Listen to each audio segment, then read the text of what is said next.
Ross, we got to talk about something else that is the buzz of everybody in college sports, because we're gonna hit a couple of these, but we'll start with the football one.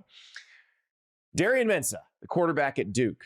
We found out on Friday of last week, which was, by the way, the day that the transfer portal closed, or at least the last day you could enter your name into it, or asked to enter your name into it. We found out that Darien Mensah, who led Duke to an ACC title in his first year at Duke after transferring from Tulane, wanted to enter the portal. The supposition was that he wanted to enter the portal so that he could go to Miami, which had been casting about for a transfer portal quarterback and seemed to have landed on Mensah. Duke, understandably, was very upset about this. Darien Mensah, when he transferred from Tulane, signed a 2-year deal with the Blue Devils, a 2-year NIL deal, and he played out the first year of it and was about to enter year 2 of it. So now Duke suing Mensah in Durham County Court, North Carolina, trying to get an injunction that keeps him from transferring. And I find this very interesting, Ross, because we watched this situation somewhat play out with Damon Williams Jr., the Washington quarterback, who said he wanted to enter the transfer portal. But then, he hired a lawyer. His team reviewed the situation. Washington said, hey, we'll take every legal remedy we can to enforce the contract. And after examining the contract, examining the situation, Damon Williams decided to stay at Washington, which suggests to me that he was advised that the contract has some teeth, and LSU, which was the school we thought might want him, for him and for LSU, the juice might not be worth the squeeze. With Mensah, to me, Ross, it seems like his team is much more confident that they can get him out of Duke and to Miami. And the latest update, and by latest, I mean latest, because we're recording this at 10 a.m. Eastern on Thursday morning. Mensah went in the portal officially. Duke put his name in the portal basically right before the clock struck midnight on Thursday. Yeah. They had to do that. But as part of this suit, the judge has said, Darien Mensah, you cannot enroll in another school or join another football team until after we have a hearing about this. And that hearing is scheduled for February 2nd, though Mensah's team's trying to move it up. This is going to be really interesting to see how this shakes out. It is. Andy, pulling back for a second, the 30,000-foot view of the sort of legal landscape right now that we're seeing in this new era. We've got Duke suing its quarterback. We've got Ole Miss's quarterback suing the NCAA. We've got in Georgia, as opposed to federal. Yep, with a home field advantage. Yep. Yeah. Georgia suing its former defensive lineman who's at rival Missouri, and that defensive lineman suing Georgia, I believe. Right? He might wind up in Miami too. He's in the portal. He's back in the portal. Great. Yes. Look, I missed that. I mean, it's amazing. And then we'll get to that in the next segment about all the eligibility. That's not even counting all the eligibility stuff. So it's fascinating, and these are the you might say growing pains of a new world where you don't have the rules and regulations that would come with a collective bargaining agreement, for instance, or some kind of federal legislation or antitrust legislation. So because of that, here we are. Going back to the Damon issue with Washington and potentially LSU as the landing spot.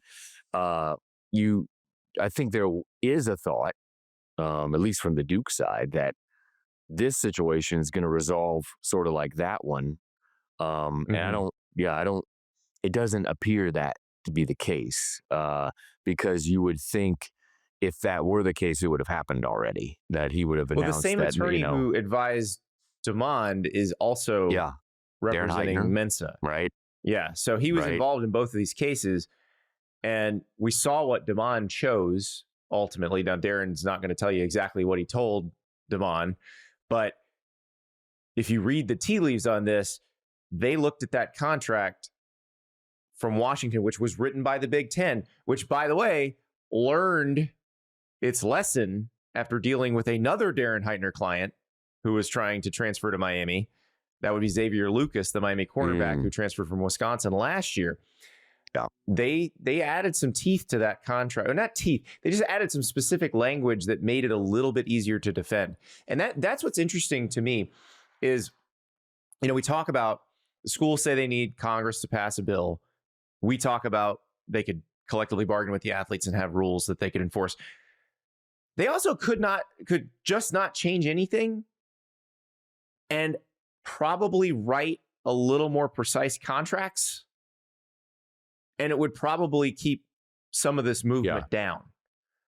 Because what happened with Xavier Lucas last year is he had made a deal with Wisconsin, and that was also on a contract that the Big Ten writes and allows all its schools to use. But that contract was not specific about enrolling in another school constitutes a breach of the contract. So Wisconsin refused to put Xavier Lucas in the transfer portal. And Xavier Lucas said, that's fine. I withdraw and I'm enrolling at Miami. Wisconsin then sued Miami for tortious interference, but has taken no legal action against Xavier Lucas and will not take any legal action against him. So the Big Ten learned. And the contract, I'm told, that Damon Williams signed said, if you enroll in another school, you are breaching this contract and therefore will owe damages to Washington. Yeah. Now, we've seen the Darien Mensah contract. The only thing we haven't seen are the amounts on it, but you've reported that it's worth $4 million a year because it was attached as an exhibit in this lawsuit. And so now we've seen it. There isn't any specific language in that says enrolling in another school breaches the contract. All it says is if he enrolls in another school, Duke doesn't have to pay him. So I think that is where the confidence is coming from on the Mensah side. Yeah. And, there's obviously sort of an easy way that this gets resolved, and that's some kind of financial settlement, right, between the schools. Which I think is what's probably going to happen. You would think, right? Like, I mean, that's probably the most likely scenario. But there really, as of yesterday, there hasn't been any like formal discussion between the schools. But partly that's true because he wasn't actually in the portal, right? And so now he's in the portal. So if there is some kind of agreement between Miami and Mensah to make this happen, you would think maybe there would be some discussion over a financial settlement, because I think Mensah Mensah/Miami would be open to, paying some kind of buyout of some sort to so that Duke will release him from the contract. Now, any buyout would, Miami count AD again. Dan Radakovich says it should be uncapped anyway. Uncapped, right.